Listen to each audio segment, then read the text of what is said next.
Merong itinuro sa ating kanta si Pablo. Come, Holy Spirit, I need you. Bakit? Yun ang turo niya. Ang Holy Spirit nandyan lang.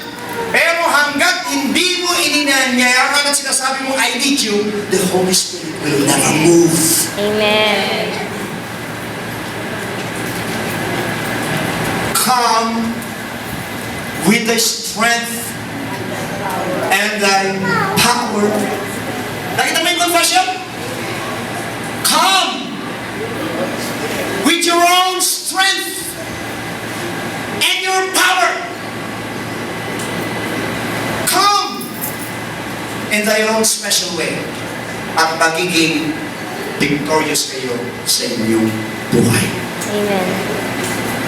Make your confession your profession. Amen. Ulitin ko, make your confession your profession. I-career ninyo ang salita ng Panginoon. Kahit ano pa man maganap, masasabihin mo, well, kaganapan lang yan. Mas mabigat yung confession ko. My confession can change the world.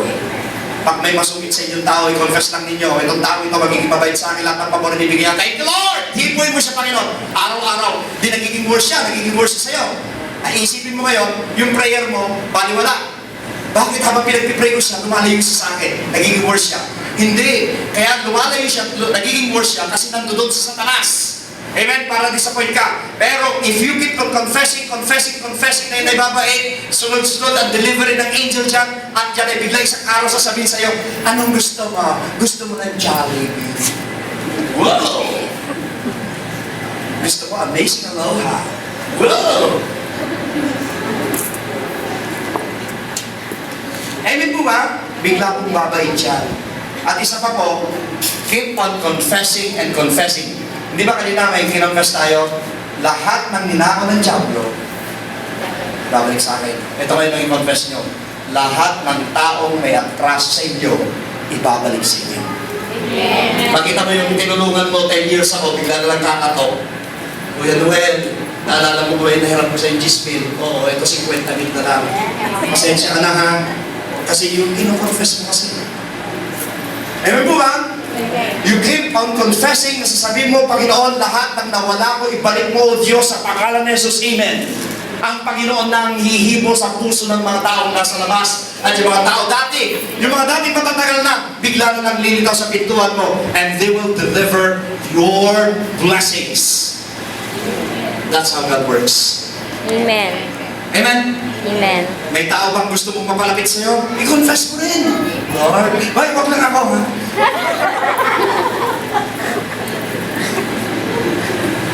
I-confess mo rin. Amen mo ba?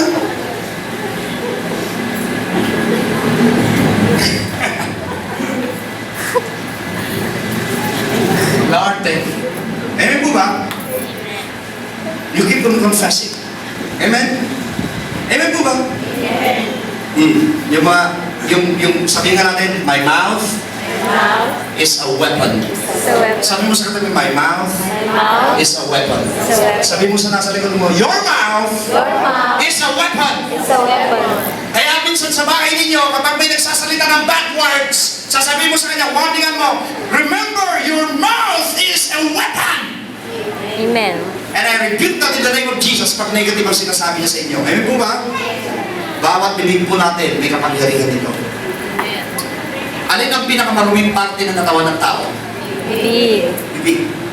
Yung iba sasabihin, hindi pastor puwet. Hindi, pinakamalinis ang puwet. Zero bacterial ang puwet. I'm talking science. Science. This is true. Kahit ito naman yung mga medtech, yung mga doktor, ang pinakamalinis na parte ng katawan ng tao na kung saan ang bacteria ay zero ay yung puwet natin. Ang pinakamarumi. Kaya nga, lagi kayo nagmamouth mo sa harap. Ano po ba? Amen? Amen. Uri ng Diyos. Kaya nga minsan, nasisira beauty ng tao. Di ba may maganda? Pero pag nagsalita, na kayo na gano'n? Amen. Di ba Di ba? Di ba? Kaya, bago kayo magpa-foot spa, bago kayo magpa-hair spa, at ayusin niyo yung mouth spa. Pa-foot spa ka ng pa-foot spa, yung mouth mo walang spa. Amen po ba? Amen. Kailangan natin ng Word of God. Ang ibig ko sabihin, Word of God. Amen. Yun ang kino-confess natin. Amen po ba? May mga babae, sa loob ng isang linggo yata, isang beses magpa-foot spa. Isang beses ba? Ilang beses dapat? Sa loob ng isang ilang beses? Once a month. Once a month. Okay. Once a month. Okay. Yung mga veterano, alam na. Once a month. Ewan po ba, dapat yung mouths pa natin ng Word of God, it's the man has not live by bread alone, but by every word that proceeded out from the mouth of God. Ewan po ba? Amen. Mga kapatid, bago po tayo mag-anniversary, isang buwan na lang anniversary na natin. Amen? Amen. I want you to confess now at sasabihin mo, Lord, thank you for our church anniversary. I want you to confess now na lahat na minimithi mo sa puso mo, i-deliver ng Panginoon sa pintuan. Amen. And don't even break it. Kahit anong makita mo, keep on confessing, keep on attacking, keep on confessing. At sasabihin mo, Lord, salamat po. Kapag nakikita mo may downsize pababa, i-confess mo pa rin. Kasi po, pag malapit na po kayo sa disappointment point, nandoon na po yung malaking blessing ninyo. Doon po masasabi natin, sayang. Pag may disappointment na po kayo, nagkakagulo na kayo, meron na kayong disappointment, meron na kayong disagreement, meron na nandyan na lahat, keep on confessing what God has told you to do so in the first place. Keep on confessing kasi kung nandun na kayo sa finish line, ganyan na lang finish line na, nandun na yung reward mo. Keep on pushing, keep on pushing, keep on confessing, keep on believing. God is great and God is good. Amen. Amen po ba?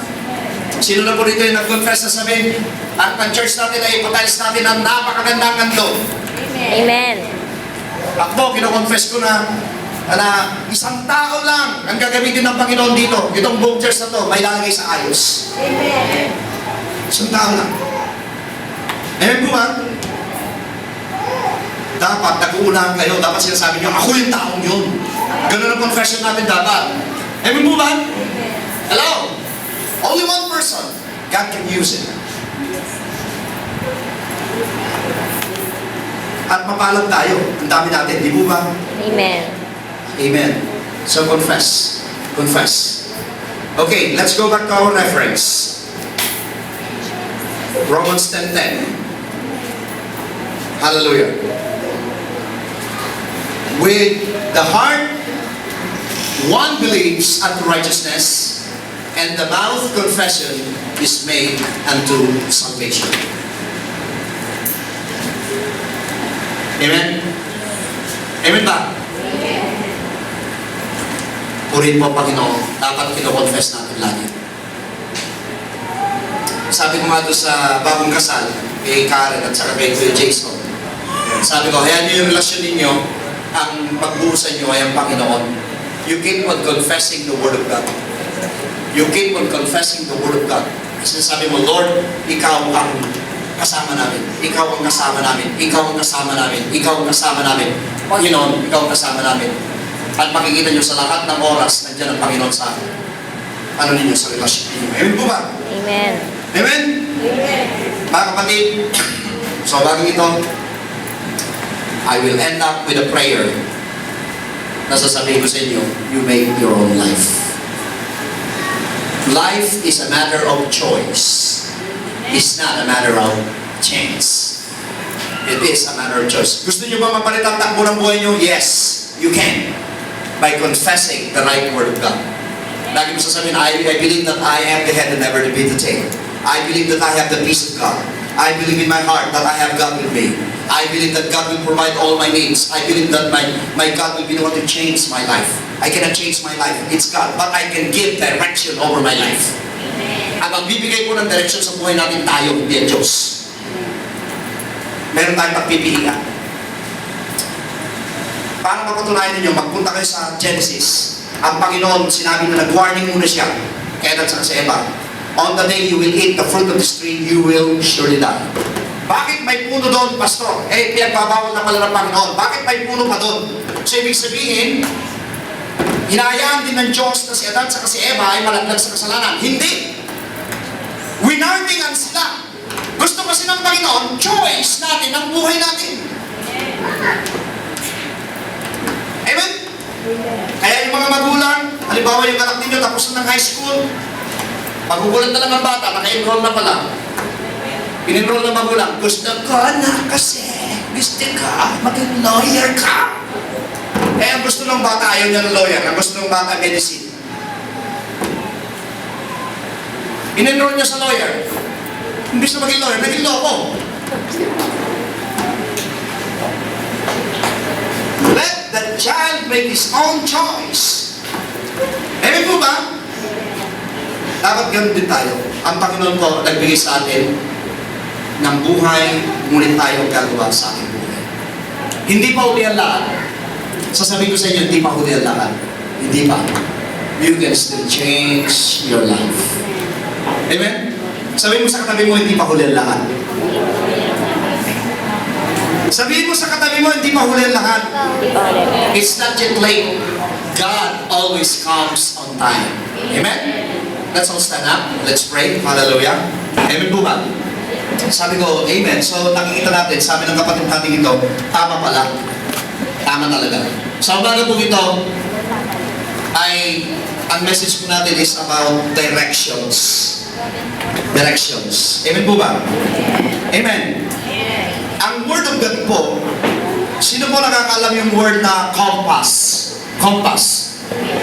Diba, napag-aral natin, pero hindi lahat nakikita nila yung compass. Ang gumagamit lang po ng compass, yung mga nasa barko at nasa aeroplano. Dito po sa lupa, bihira tayong gumamit ng compass. Amen po ba? Naalala ko po, nung ako'y nasa flying school, ang compass po, ma-off ka lang ng 3 degrees. 3 degrees, palit lang po yung 3 degrees. Dahil sa haba ng tatahakin mo, halimbawa, nag-take off ka ng Manila, pupunta ka ngayon ng Cebu, bibigyan ka ng course mo. Meron po ba? Kaya po yung mga aeroplano, hindi naliligaw. Isa-set po nila yun sa kanilang compass, let's say 30 degrees. Isa-set po nila yun, pagkatapos paliliparin na po nila yung aeroplano nila sa level flight, susundan lang nila yung compass nila. May time limit naman, nakalagay doon for 2 hours, or kaya 1 hour and 10 minutes. Nasa Cebu City ka na. Tama-tama, then you will change your attitude, bababa ka na. Nasa 30,000 feet ka, bababa ka na ngayon ng 10,000 feet. Nandudog na yung airport. Makikita mo na. Amen po ba? Sa buhay po natin, sa aeroplano po, ma-off ka lang ng 3 degrees. Yung course mo, imbis na papunta ka rito kung nasa tamang track ka, because you are off by 3 degrees, habang lumalayo po yung biyahe mo, ikaw naman ay lumilihis ng papalayo. Na imbis na dito ka tatama, ang tatamaan mo na ay doon na sa may bandang poste. Ligaw ka na. Amen po ba? Sa buhay po natin bilang mga Kristiyano, pag off po yung ating confession, we will end up into destruction. Kaya minsan sasabihin natin, totoo kayang may Diyos, totoo kaya yung pangako ng Panginoon, totoo kaya lahat ng sinabi ng Diyos. Kasi makikita na po natin, we are off. At ito pong confession, kagaya ng sinabi ko noong Miyerkules, confession of believers are their profession. Salamat po sa nag-iisang inen. Ang profession po yung hanap buhay natin. Pag may hanap buhay tayo, dito po ang bread and butter natin. Dito natin kinukuha lahat. Amen po ba? Kaya kapag may trabaho tayo, ginagawa natin career. Amen. Pag ang trabaho mo, hindi mo ginawang career, maboboring ka, magre-resign ka, at madali kang maalis din sa trabaho mong yan. Gagawin natin career. Brothers and sisters, ang pagiging Kristiyano, gawin natin career. Amen po ba? Ngayon, ito pong confession, napakahalaga. It gives direction of our life. God is there. Ililag ko po foundation na nariyan ang Diyos. Ngunit ang Diyos at ang kanyang mga anghel, hanggat wala kang sinasabi, hindi po kikilos yan. Amen. Tandaan po ninyo, tama, salamat po sa naging amen ninyo. Kaya minsan ang katwiran ng mga tao, sa katwiran ng tao, nandiyan naman ang Diyos. God will provide. Katwiran ng tao yun, it's biblical. Totoong God will provide, God will supply, God is there, but you are the author of your life direction. Amen. Tingnan po natin yung Bible natin, reference natin. Genesis chapter 1. Go to Genesis. Sa umpisa pa lang ito. Genesis chapter 1. I want you to read this. Tapos iniditan niyo ito. Hallelujah. Genesis chapter 1. Nandun na ba kayo? Genesis chapter 1, verse 1. Amen? And 2. In the beginning, God created heaven and earth. Hello? Amen. Tingnan niyo yung verse 2. The earth was without form and void. Sa Tagalog po, ang mundo ay walang, tawag dito, walang liwanag, puro dilim. Amen po ba? What's this? And the darkness was on the face of the deep. Madilim, kapatid. Minsan po ang buhay natin madilim. Ang buhay natin sa dami ng problema, sa dami ng suliranin, kagaya kanina nagpatuto si Sister Beck, sabi niya, minsan, sabi niya, lumunod ako sa Panginoon, kasi sabi ko, bakit ganito ang buhay ko? Nag-question na siya. Lahat po tayo, may mga dinadaanan sa buhay natin, yung iba po nananatili sa dilim. Ang ibig sabihin ng dilim ay, makita natin malayo yung pagpapala ng Diyos sa ating buhay. Laging nandyan yung kakapusan, nandyan yung kahinaan, nandyan yung sakit, karamdaman, nandyan yung kung ano mga bagay na nangyayari sa atin. Ang buhay po natin nasa dilim. Lahat ng gagawin natin, walang nagsasaksi. Pag tayo naghanap buhay, ang hanap buhay pabagsak. Lahat ng hawakan ng kamay natin, hindi pinagpapala ng Diyos. Ang buhay mo kapatid ay madilim. Sa bahay ninyo, hindi kayo nagkakaintindihan. Lahat ng mga tao, walang may gusto. Amen po ba? Na magkaroon ng itong buhay, ngunit nasa gitna ng dilim. What's this? And the Spirit of God was hovering over the face of the waters. Nakita niyo yung verse 2? Kaya sinasabi ko sa inyo, kahit sabihin ninyo, kasama ninyo ang Panginoon, kasama ninyo ang Holy Spirit, noong beginning po, nandoon po yung presensya ng Diyos. Amen. Salamat po. Isa lang ang nakakuha. Yung binasa ninyo, hindi nyo nakita? The earth was voided, the earth was dark, but the Spirit of the Lord was there. Amen. Naroon yung Spirit ng Panginoon, pero bakit voided pa rin? Bakit madilim pa rin? Naroon yung presensya ng Diyos, ngunit bakit ganun pa rin? Ang dami pa rin kulang.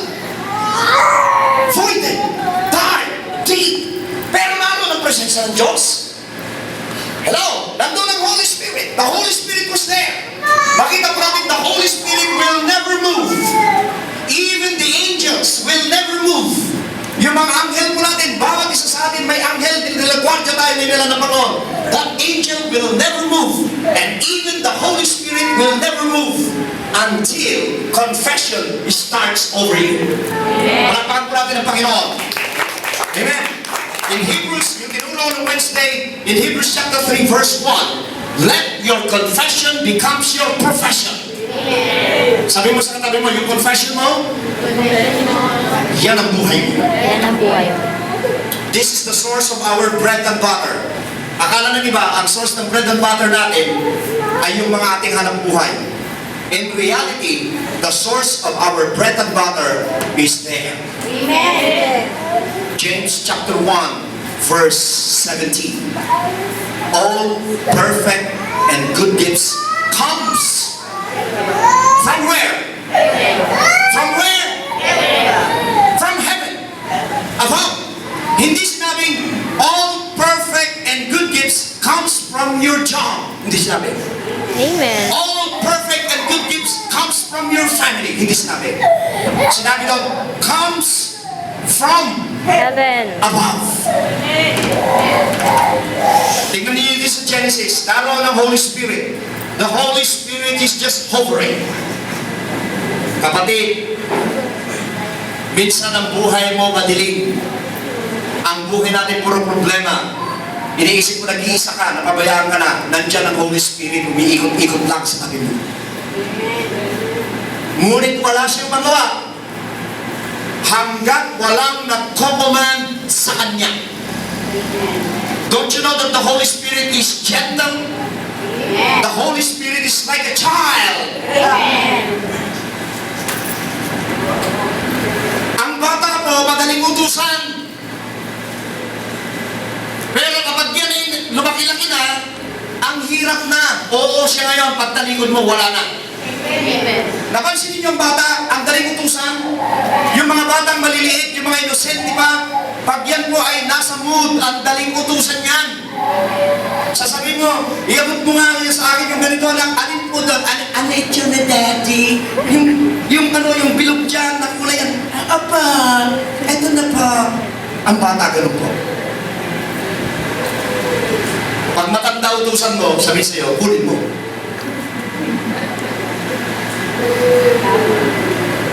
Holy Spirit is like a child.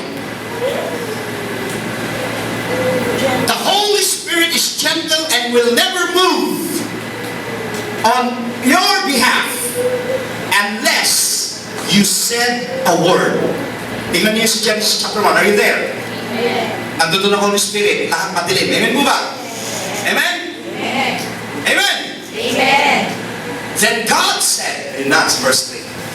Then God said, may sinabi ng Panginoon, nagsimula na siya ng confession. Let there be light, and there was Light. Amen. hello? Amen. Nandiyan ang Holy Spirit. The Holy Spirit cares for you. The Holy Spirit cares for each and every one of us. But the Holy Spirit will never move until we start to confess. Amen. Even the angels will never move until we start to confess. There are two types of angels. Angels from above and the angels of darkness. It depends on your order. Dalawa po yung waiter. Kapag ang order mo, sasabihin mo, talo ang buhay. Ang pumunta sa'yo, yung dark angel. At ibibigay niya yung talo ng buhay. Pag ang i-request mo, ang buhay ng iwanan na nanggaling sa itaas, ang lalapit sa'yo, yung angel of light. Amen. You will get what you said. Amen. Ulitin ko, you will get what you said. Kung ano yung sasabihin mo, yun ang matatanggap mo. Amen. Amen? Amen. Praise God. Amen po ba? Amen. Minsan nasa voided life tayo. In the midst of darkness, there's always a big hope and sure victory. Amen. Kaya lang madali tayong sumuko. Inuulit ko ng Miyerkules. Pag nag-confess ka, ito ba, yung strike ka, marami kayo ngayon. My God will supply all my needs. Yan ang confession mo. Ang angel pupunta kay Jesus. Si Jesus Christ nakaupo sa right side of the Father. Amen? Sasabihin ng angel, example lang. Sabi ni Teddy, you will supply all his needs. Okay, ano ba need niya? Babalik ka naman yung angel. Amen? Lord, thank you for healing me. Jesus, nag-thank you sa healing. Ibigay mo sa kanya. Papunta na yung angel para talin yung healing ko. Amen po ba? Illustration lang. Upon this way, nag-iba ngayon ako ng statement na sasabihin mo, hindi na yata ako gagaling. Yung angel na yun, even dala-dala niya yung healing, he will withhold the healing. At sasabihin niya, ibabalik niya kay Jesus Christ. Kaya kahit anong gawin ko, hindi na ako gagaling kasi yung confession ko na iba na. Dati ang confession ko, I am 90 degree. Amen po ba? Ang course ko, nagbigla ako ng iba, naging 45 degree ang course ko. Kasi kinontra ko yung Word of God. I will never receive anything from God. Amen. Don't you know that angels, they are messengers? Matinggal kasi pag Miyerkules na Friday. Amen po ba? Parang hindi nagtataka. Ang mga angel po, ito po'y messengers ng Panginoon. Kahit ilang bilyon ang manalangin sa Diyos, naririnig ng Diyos, kasi bawat isa sa atin, may kanya-kanyang anghel tayo na taga-report sa Kanya kung ano yung mga pinagkakawa natin, sinasabi natin sa buhay. Amen. Purihin natin ng Diyos na buhay. Amen? Kaya nga sasabihin ng iba, paano maririnig ng Diyos? Ilang bilyon ang tao sa mundo. Amen po ba? Kasi po may taga-report. Ewan ko kung nabasa ninyo yung buhay ni Angel Gabriel. Hinalang pa nga siya eh. Sino nakabasa na? Sino nakabasa? O hindi ko alam yung kinikwento ko, maging honest kayo. Hinalang pa nga si Gabriel doon sa Book of Daniel. Hinalang pa nga siya eh. Dala-dala na niya yung galing sa Panginoon. Hinalang siya ng power of darkness at nakipaglaban siya. Amen po ba? Hello? Amen. Your confession is what you get. The Holy Spirit is present everywhere. But the Holy Spirit, even the angels, cannot perform without us speaking the word of life and the word of authority. Dapat po, nagsasalita tayo. Amen? Hindi nyo ba alam na itong confession gawin natin profession? Profession. Gawin mong trabaho mo. Ito yung tinatawag natin, gawin natin bread and butter natin. Confession of the Word of God. Amen? Amen? Yung trabaho natin, doon tayo kumikita ng pera, doon natin nabibili lahat. Yung pang SM natin, doon natin nakukuha. Di ba? Yung pang Robinsons natin, doon natin nakukuha. Di ba? Sa hanap buhay natin? Amen po ba? Robinsons, SM, Asha Mall, or whatever it is. Amen po ba? Amen? Amen? Doon natin kinukuha yung ating pagpunta sa Libis. Hindi po ba? Quezon City, Eastwood. Amen po ba? Doon natin nakukuha sa trabaho natin. Amen po ba? Amen. Can you say amen? Amen. Doon nanggagaling lahat. Hindi po ba? But confession can make a big difference. Why? We are made in the similitude of God. When God created human, He said, let us create man in our own image. In the likeness of God. Kaya nga sa lahat ng nilang niya, tayo lang ang nagsasalita. Tao lang. Ayun po ba? Bakit? Kasi we are created in similitude of God. Ganyanin mo ngayong labi mo, ganyanin mo. Sabi mo, you are creative. Ulitin natin. Sabi natin, you are creative. Your mouth can create things over your life. Amen. Kaya po, yung mga pipig, sila'y napakakawawa. Isa na nawala sa kanila is the authority to declare. According to the Word of God, we need to declare. Hindi po pwedeng sa isip lang. Kaya hindi po pwedeng lalapit ka sa Panginoon, nasasabi mo, nakaganyan ka lang, ba't di ka nagpupuri sa Diyos? Nasa isip ko yun. Sasabihin ng Panginoon, nasa isip ko rin, pag-iisipan ko rin kung dadaling kita o hindi. Amen. Amen po ba? Hello? Sino na po dito yung mga kinasal? Di ba pag nagpakasal kayo, sasabihin, confess, repeat after me. Di po ba? Amen. Di ba? Sasabihin mo, I, Teddy, take thee, or whatever it is, to be my wife, and poorer, and richer, and sickness and in health, till death do us part. Amen. Di ba ba? Bakit inuulit natin? Why? Because we are creating our life through confession. Kaya hindi po pwedeng, kapag may nagsasabi sa iyong taong, hindi ko, wala naman siya sinasabi na mahal ka niya. Huwag ka maniniwala, mahal ka ron. Amen. Huwag ka maniniwala, balaw niyo. Amen. Kapag mahal mo isang tao, sasabihin mo. Kasi that confession is coming from your heart. Amen. Sasabihin mo, nandito na. Kahit di ko sabihin, dito yun. Ano ka, manok? May kari. Amen po ba? Kailangan sinasabi. Ang Panginoon natin gusto niya, sinasabi natin. Kaya niya tayo create na may bibig kasi gusto ng Diyos, gusto niya marinig yung sinasabi natin, gusto niya marinig yung tinig natin, gusto niya marinig yung sinasabi natin na sinasabi natin, Lord, ikaw lamang, ikaw ang dependent ako sa iyo, Panginoon. Amen.